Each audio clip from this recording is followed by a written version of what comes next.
નમસ્કાર વિદ્યાર્થી મિત્રો,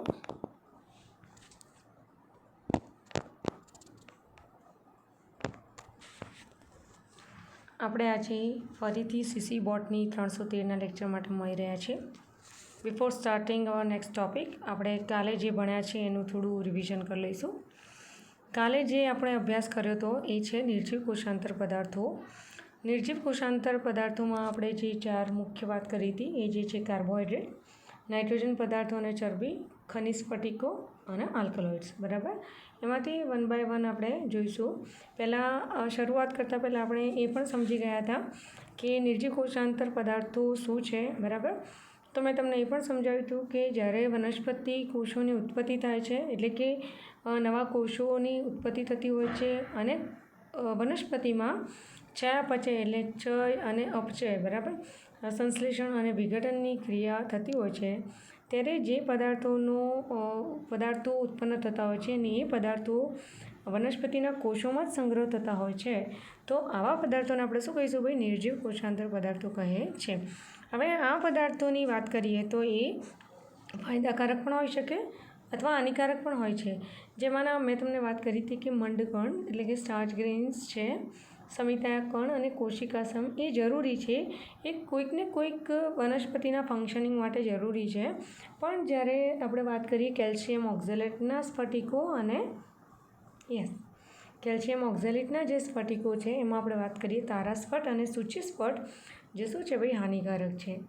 હવે મંડકણની વાત કરીએ તો મંડકણ જે છે એ કાર્બનિક નિર્જીવ કોષાંતર પદાર્થ છે, જ્યારે કેલ્શિયમ કાર્બોનેટ અને કેલ્શિયમ ઓક્ઝેલેટના સ્ફટિકો જે છે એ અકાર્બનિક નિર્જીવ કોષાંતર પદાર્થો છે. બરાબર, પહેલું તો તમને આ બંનેમાં ડિફરન્સ ખબર હોવી જોઈએ કે મંડકણ જે છે એ કાર્બનિક નિર્જીવ કોષાંતર પદાર્થ છે, જ્યારે સ્ફટિકો છે એટલે કે કેલ્શિયમ ઓક્ઝેલેટ અને કેલ્શિયમ કાર્બોનેટ એ કેવા છે ભાઈ? અકાર્બનિક નિર્જીવ કોષાંતર પદાર્થો છે.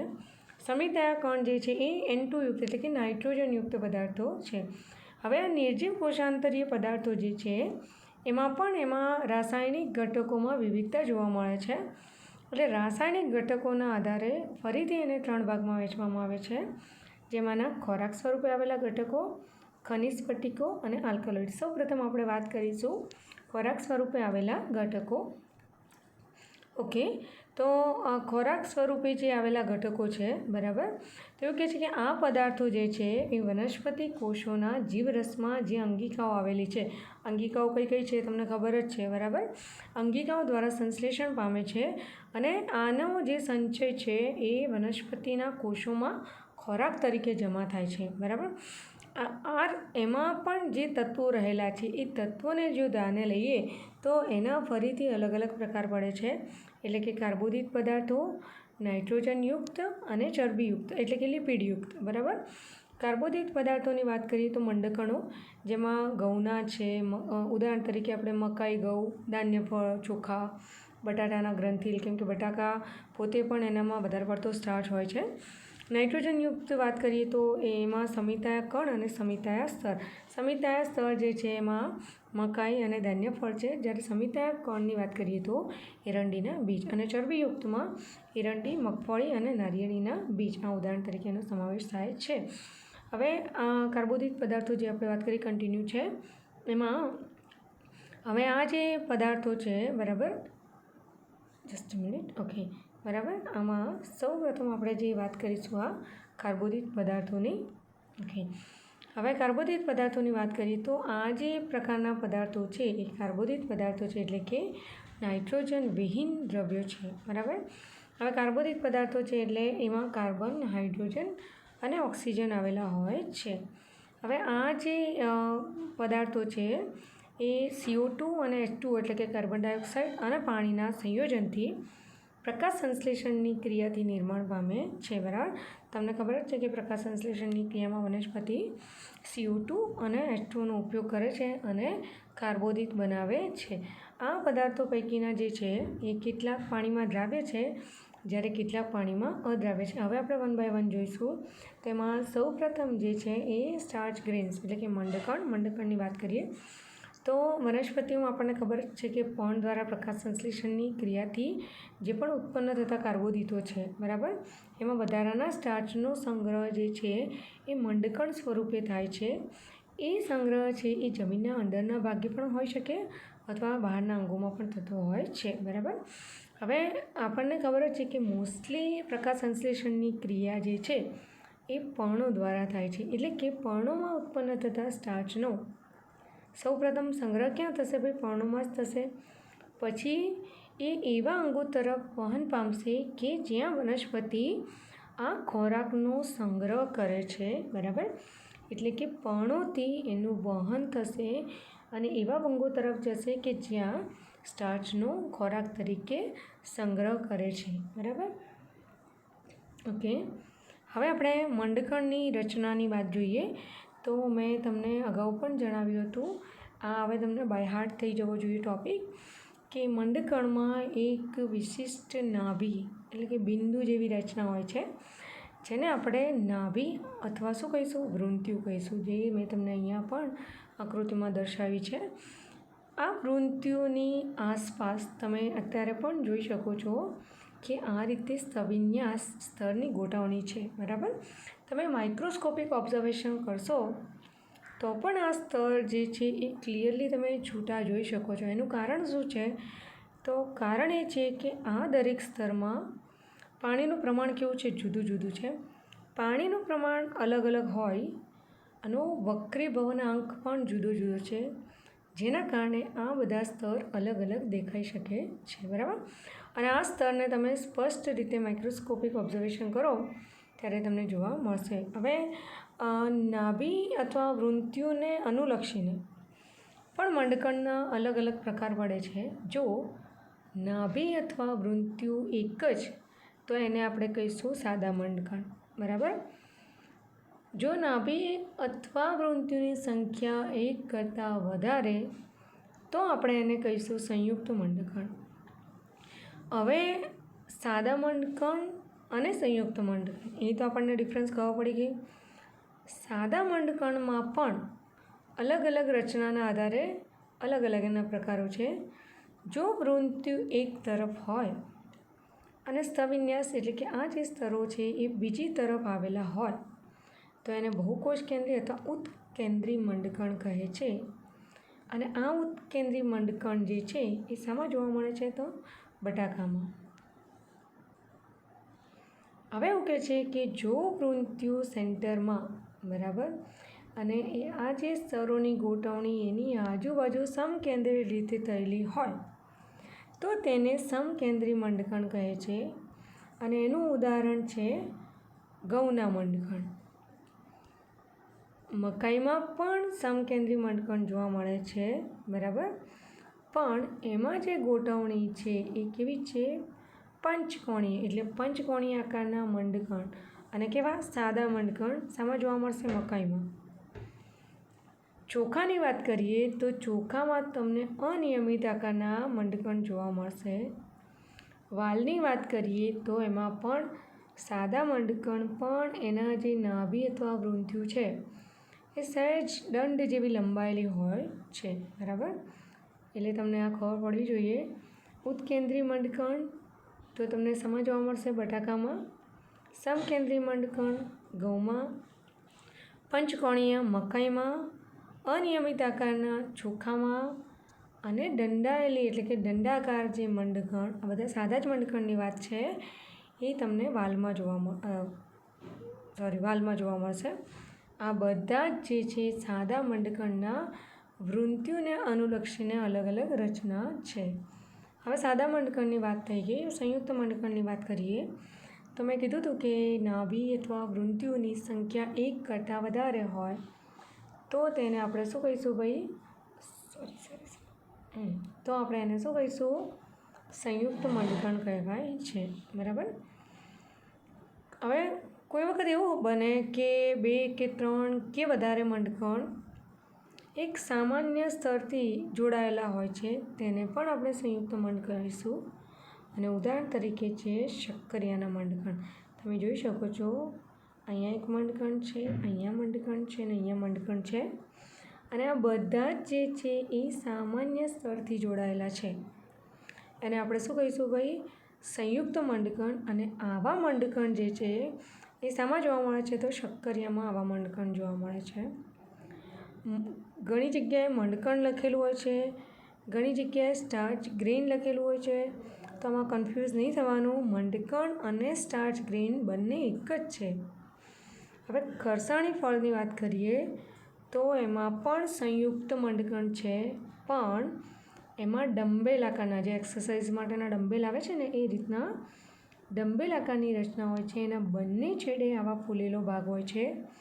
અને આ ફૂલેલા ભાગમાં એક છેડે એક વૃંત્યુ છે, બીજી છેડે એક વૃંત્યુ છે, અને વચ્ચેનો જે ભાગ છે એ કેવો છે? દંડાકાર છે.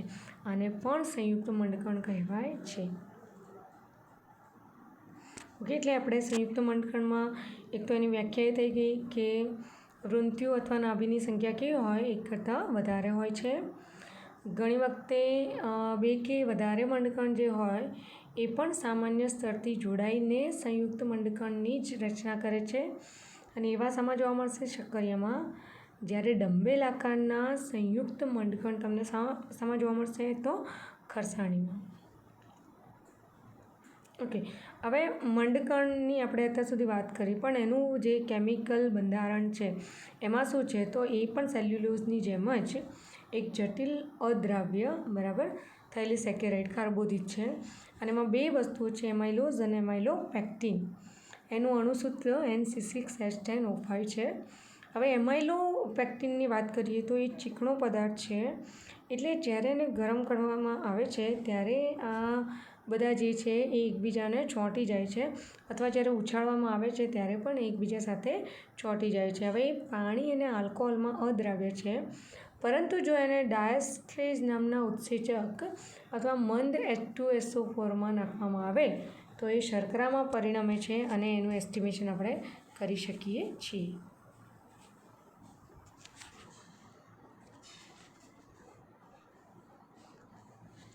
ઓકે, મંડકણોની ઉપયોગિતા પણ મેં તમને જણાવી હતી કે એક સંગ્રહિત ખોરાક તરીકે છે બરાબર. અને મોસ્ટલી એનું જે વધારે પ્રમાણ છે ક્યાં જોવા મળે છે? ધાન્ય, ફળ છે, કઠોળ છે વગેરેમાં, ગ્રંથિલમાં. પછી એક છે કે જ્યારે એની વાવણી કરવામાં આવે છે ત્યારે વનસ્પતિના પૂરતા પર્ણોનો વિકાસ થયેલો હોતો નથી, એટલે પૂરતા પ્રમાણમાં પ્રકાશ સંશ્લેષણ નથી કરી શકતું, એટલા માટે પૂરતા પ્રમાણમાં ખોરાક નથી બનતું. આ પ્રતિકૂળ સંજોગોને પહોંચી વળવા શું કરશે? પોતાનો અંદરનો જે સંગ્રહિત ખોરાક છે એનો એ ઉપયોગ કરે છે બરાબર. અને એની કસોટી કઈ રીતે કરીશું? તો એને આયોડિન વડે અભિરંજિત કરીશું તો એ ઘેરો વાદળી રંગ ધારણ કરે છે. હવે આગળનું જે છે બરાબર, હવે આપણે આ કાર્બોદિત વાત કરી, હવે આપણે નાઇટ્રોજનયુક્ત પદાર્થોની વાત કરીશું. ઓકે, તો નાઇટ્રોજનયુક્ત પદાર્થો આપણને ખબર છે કે અગત્યના પદાર્થો તરીકે એનું રોલ છે. અને એમાં જે છે એ સંયોજનો શાના છે? તો પ્રોટીન અને એમિનો એસિડના સંયોજનો આવેલા હોય છે. સૌપ્રથમ વાત કરીશું આપણે પ્રોટીનની બરાબર. તો વનસ્પતિમાં જોવા મળતો આ પદાર્થ જે છે એમાં રાસાયણિક સંયોજન સ્વરૂપે અગત્યનો ઘટક છે. પ્રોટીન સૌથી અગત્યનો ઘટક છે. કોઈપણ દેહધાર્મિક કે જૈવિક ક્રિયાઓ કરવાની હોય તો સૌથી વધારે અગત્યતા શાની છે ભાઈ? પ્રોટીનની બરાબર. કેમ કે ઉત્સેચકો જે વાત કરીએ એ પણ પ્રોટીનના છે. આપણે એન્ઝાઇમની વાત કરીએ ને એ શાના બનેલા છે? પ્રોટીનના બનેલા છે. હવે પ્રોટીન જે છે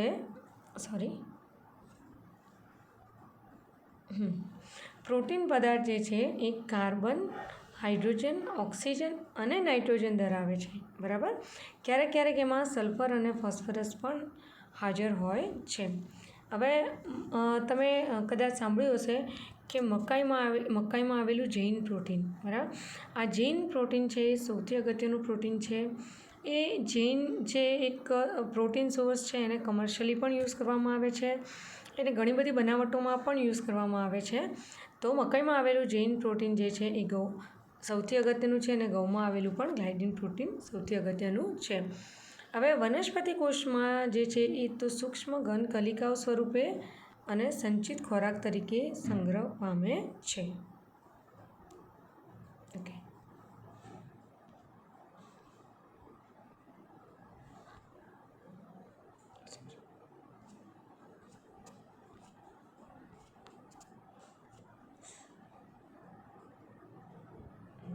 ઓકે, હવે આ જે નાઇટ્રોજનની વાત કરીએ આપણે, તો આ જે એમિનો એસિડ છે કે પ્રોટીન છે કઈ રીતે એની રચના થાય છે, તો કાર્બોહાઈડ્રેટમાં નાઇટ્રોજન અણુ ઉમેરાવાથી બરાબર પ્રોટીનનું નિર્માણ થાય છે. ધ્યાન રાખવાનું, કાર્બોહાઈડ્રેટ પ્લસ નાઇટ્રોજનનો અણુ જો એમાં ઉમેરાય તો એ પ્રોટીનનું નિર્માણ થાય છે. બરાબર, હવે ઘણા બધા એમિનો એસિડના જે મોનોમર છે બરાબર, કયા બંધથી, આ તો તમે કેમિસ્ટ્રી ભણી ગયા છો, બાયોકેમિસ્ટ્રી, પેપ્ટાઇડ બંધથી જોડાઈને પ્રોટીન બંધ બનાવે છે. બરાબર, હવે પ્રોટીન જે છે એક શૃંખલા છે, એ પ્રોટીન જે છે એ એમિનો એસિડના અણુ મુજબ જે છે એની પ્રકૃતિ બદલાય છે. એની જોડે કયો એમિનો એસિડ જોડાય છે એની કારણે પ્રોટીનની પોતાની પ્રકૃતિ બદલાય છે. વનસ્પતિ પ્રોટીન જે છે એ વનસ્પતિજન્ય પ્રોટીન પણ છે અને પ્રાણીજન્ય પ્રોટીન પણ છે. વનસ્પતિજન્ય પ્રોટીન એ પ્રાણીજન્ય પ્રોટીન કરતાં અલગ છે અને વનસ્પતિજન્ય જે પ્રોટીન છે એ પ્રાણીજન્ય પ્રોટીન કરતાં યોગ્ય ગણાય છે. બરાબર, કેટલાક વનસ્પતિજન્ય પ્રોટીનમાં માનવ શરીરના બંધારણીય એમિનો એસિડ ગેરહાજર હોય છે. બરાબર, એવું કહે છે કે કેટલાક વનસ્પતિજન્ય પ્રોટીનમાં જે અમુક બંધારણીય એમિનો એસિડ જે છે એ ગેરહાજર હોય છે, એટલા માટે ઘણા બધા તકલીફો પણ થતી હોય છે. હવે ધાન્ય ફળની જે વનસ્પતિ મકાઈના ધાન્ય ફળમાં આવેલું સમિતાયા સ્તર, બરાબર, ધાન્ય ફળની જે વનસ્પતિની વાત કરીએ મકાઈ, એના જે બીજ છે ધાન્ય ફળમાં આવેલું સમિતાયા સ્તર, બરાબર, યાદ રાખવાનું. આપણે અગાઉ પણ એનું એક્ઝામ્પલ જસ્ટ સાઇટ કરેલું હતું કે સમિતાયા સ્તર જે છે એ શામાં, મકાઈમાં, અને સમિતાયા કણ એ શાનું છે, એરંડીના ફળમાં આવેલું એનું ઉદાહરણ છે. આ ખાસ ધ્યાન રાખવાનું MCQ માટે પણ, કે સમિતાયા સ્તર અને સમિતાયા કણ બંને N2 યુક્ત છે. સમિતાયા સ્તર જે છે એ ધાન્ય ફળમાં આવેલું છે, જ્યારે સમિતાયા કણ જે છે એ એરંડીના બીજમાં આવેલું છે. આપણે વાત કરીશું સમિતાયા સ્તર. બરાબર, તો મકાઈની ઉદાહરણ મકાઈ છે, એના ધાન્ય ફળમાં બરાબર એનું જે ફળ છે એટલે કે બીજ, પલાવરણ અને બીજાવરણ, બરાબર, એના જોડાણથી બનેલું સંયુક્ત આવરણની તૂસની નીચે ઘણા કોષો એક જ સ્તરમાં ગોઠવાઈને, એટલે કે એક જ સ્તરમાં છે એટલે એક સ્તરીય કહીશું, અને સમિતાયા સ્તરની રચના કરે છે. અને આ સ્તરના કોષોનો આકાર જે છે એ પણ ચોરસ જેવો હોય છે. એટલે આ સ્તરના કોષો મોટાભાગે ચોરસ આકારના અને તેમાંના પ્રોટીનનો કણ સ્વરૂપે સંગ્રહ થયેલો હોવાથી, બરાબર, આમાં પ્રોટીનનો કણ તરીકે સંગ્રહ થયેલો હોવાથી આ સ્તરને સમિતાયા સ્તર કહેવામાં આવે છે. બરાબર, ફરીથી કહીશ કે એમાં ઉદાહરણ તરીકે જે છે શું છે ભાઈ, મકાઈ, એના ધાન્ય ફળ એટલે કે બીજમાં પલાવરણ,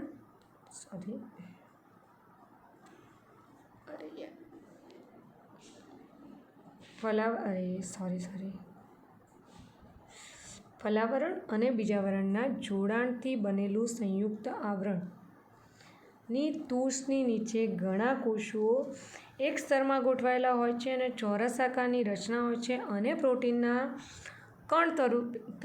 પ્રોટીનનો સંગ્રહ જે છે કણો ડોટ તરીકે થયેલો હોય છે. આ સ્તરને આપણે સમિતાયા સ્તર કહીએ છીએ. હું તમને આકૃતિમાં પણ બતાવું છું. બરાબર, હવે આ સ્તરના કોષમાં આવેલા સમિતાયા કણો જે છે બરાબર ઘણા નાના કદના હોય છે અને તેઓમાં એરંડીના બીજમાં આવેલા સમિતાયા કણની માફક સ્ફટાલ એટલે કે ક્રિસ્ટલ અને ગોલાબ જેવી રચના જોવા મળતી નથી. બરાબર, આમાં જે પ્રોટીન છે એ ઘણા નાના કણ સ્વરૂપે હોય છે, એટલે કે સમિતાયા કણ આપણે વાત કરીએ એરંડીના બીજની, તેમાં જે સ્ફટાલ એટલે કે ક્રિસ્ટલ સ્વરૂપે જે છે એ અને ગુલાબ જેવી રચના જોવા મળતી નથી.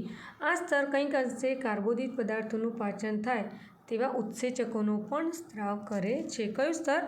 તો સમિતાયા સ્તર, જે એવા ઉત્સેચકોનો સ્ત્રાવ કરે છે કે જે કાર્બોદિત પદાર્થોનું પાચન કરે છે. પાછું સમજાય, સમિતાયા સ્તર જે છે એ ધાન્ય ફળમાં, કોના? મકાઈના ધાન્ય ફળમાં પલાવરણ અને બીજાવરણના જોડાણથી બનેલું સંયુક્ત આવરણ તૂષ, એની નીચે એક જ સ્તરમાં ગોઠવાયેલા કોષોનો આકાર કેવો? ચોરસ. કોષોમાં પ્રોટીનનો સંગ્રહ કણ સ્વરૂપે થયેલો હોવાથી આ સ્તરને સમિતાયા સ્તર કહીશું. બરાબર, સમિતાયા સ્તર તો એક સ્તરીય રચના છે, એમાં પ્રોટીનના કણો આવેલા છે. શામાં આવેલું છે? તો મકાઈમાં આવેલું છે. મકાઈમાં ક્યાં આવેલું છે? તો એના ધાન્ય ફળમાં આવેલું છે. બરાબર. હવે આ સમિતાયા કણ જે એરંડીમાં છે એનાથી કઈ રીતે અલગ પડે છે? તો આમાં જે પ્રોટીનના કણો છે નાના નાના છે, જ્યારે એરંડીના બીજમાં સમિતાયા કણની માફક સ્ફટાલ અને ગુલાબ જેવી રચના જોવા મળતી નથી. બરાબર. આ સ્તર શું કરે છે? તો એવા ઉત્સેચકોનો સ્ત્રાવ કરે છે કે જેનાથી મહદઅંશે કંઈક અંશે કાર્બોદિતોનું પાચન થાય છે.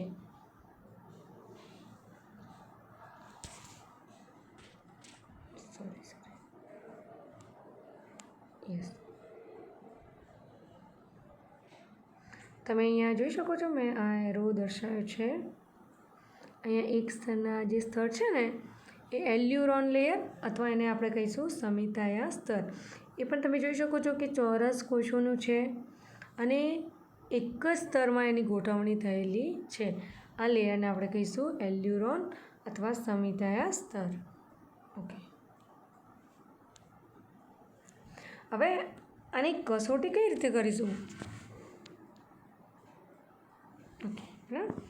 તો મકાઈના ધાન્ય ફળના છેદને, એટલે કે મકાઈનો જે ધાન્ય ફળ છે એનો છેદ લેવાનો, એને આયોડિન I2KIના દ્રાવણમાં મૂકવામાં આવે છે. બરાબર. I2ના દ્રાવણમાં મૂકવામાં આવે છે.